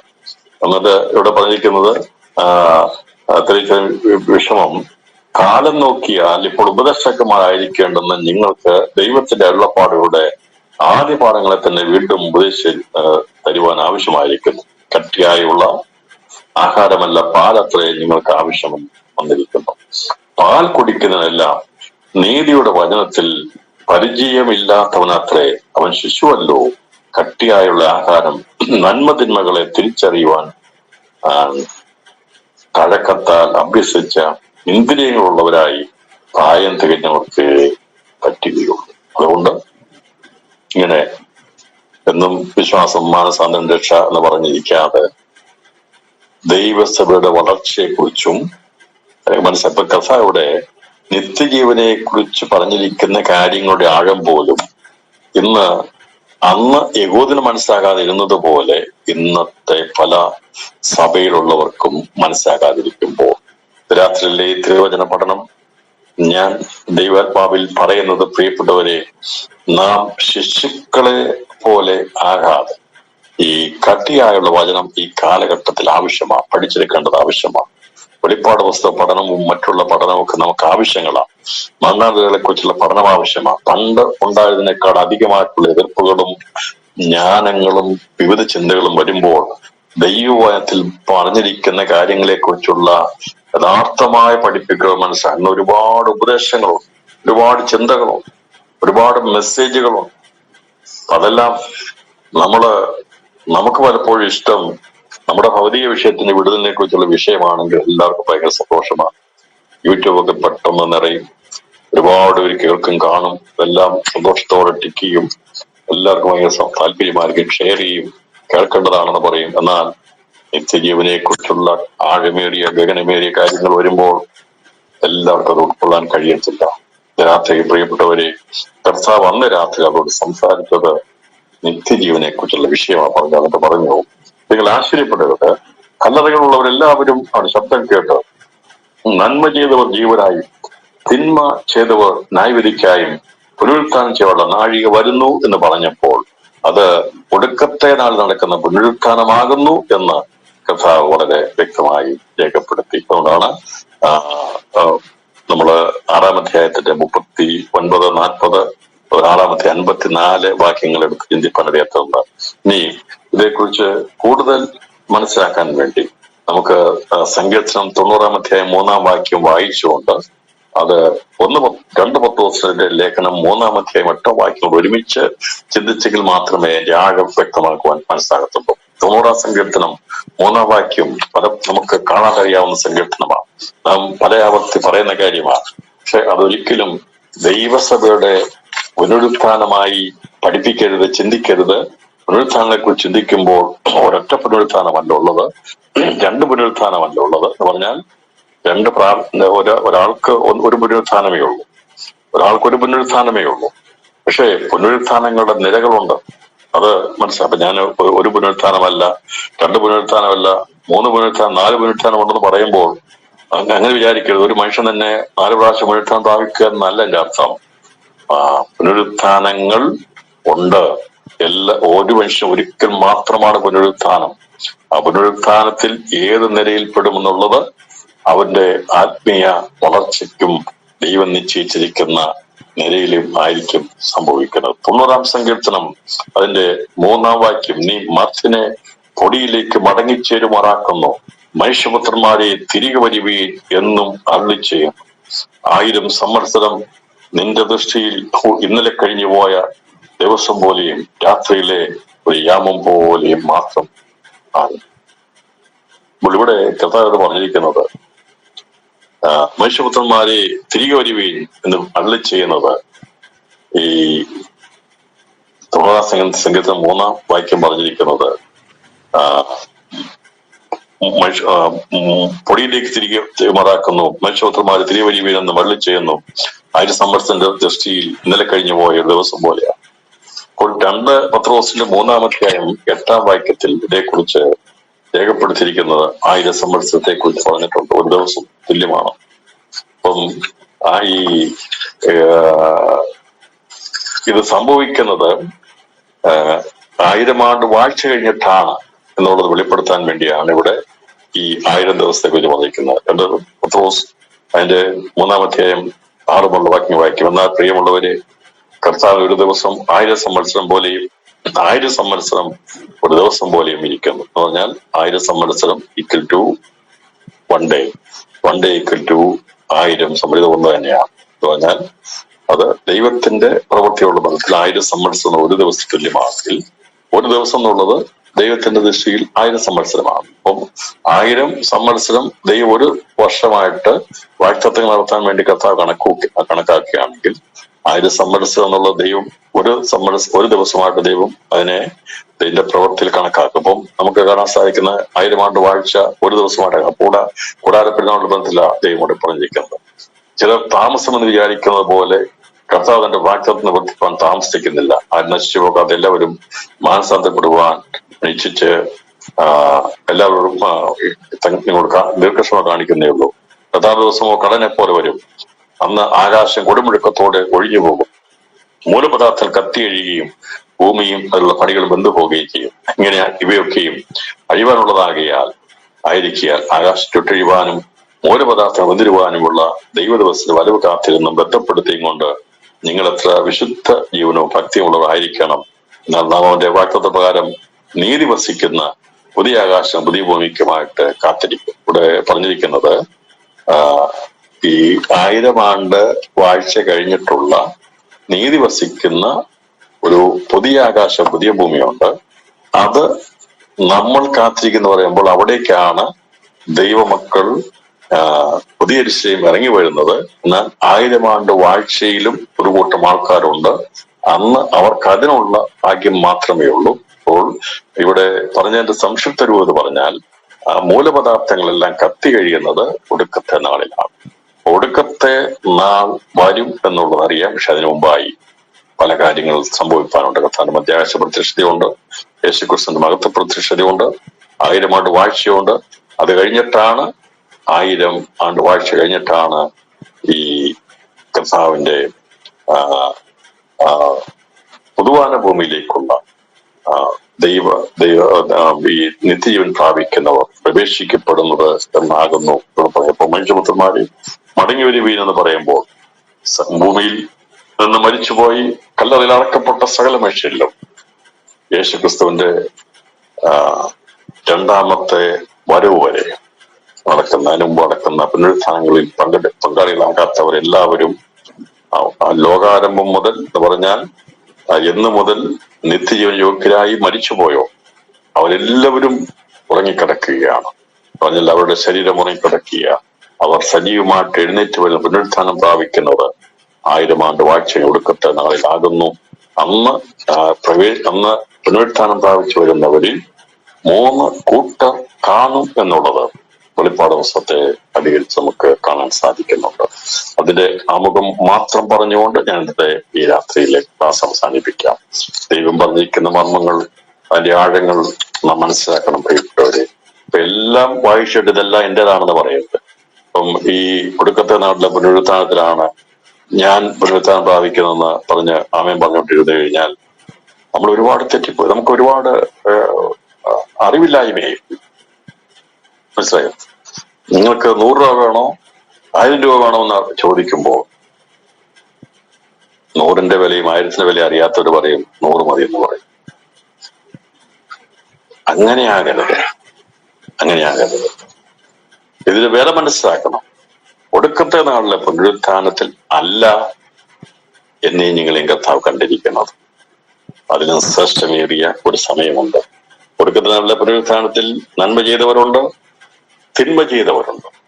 മനുഷ്യപുത്രന്മാരായിട്ടുള്ള എല്ലാവരും മടങ്ങി വരാൻ പറയുമ്പോൾ കല്ലറകളുള്ളവരെല്ലാവരും ശബ്ദം കേട്ട് നന്മ ചെയ്തവർ ജീവനായും തിന്മ ചെയ്തവർ നിത്യനായ വിധിക്കായും എഴുന്നേറ്റ് വരുവാൻ ഇടയായിത്തീരും. അന്ന് വെളിപ്പെടുന്നതിനെ കുറിച്ച് വെളിപ്പാട് 20-ാം അധ്യായം അതിന്റെ 11 വാക്യങ്ങൾ പറഞ്ഞിട്ടുണ്ട്. ഞാൻ വലിയൊരു വെള്ള സിംഹാസനവും അതിലൊരുത്തൻ ഇരിക്കുന്നതും കണ്ടു. അവന്റെ സന്നിധിയിൽ നിന്ന് ഭൂമിയും ആകാശവും ഓടിപ്പോയി അവയെ പിന്നെ കണ്ടില്ല. അതാണ് മൂലപദാർത്ഥങ്ങൾ കത്തി ചെയ്യപ്പെടുന്നത്. എന്നേക്കും ഇല്ലാതായി.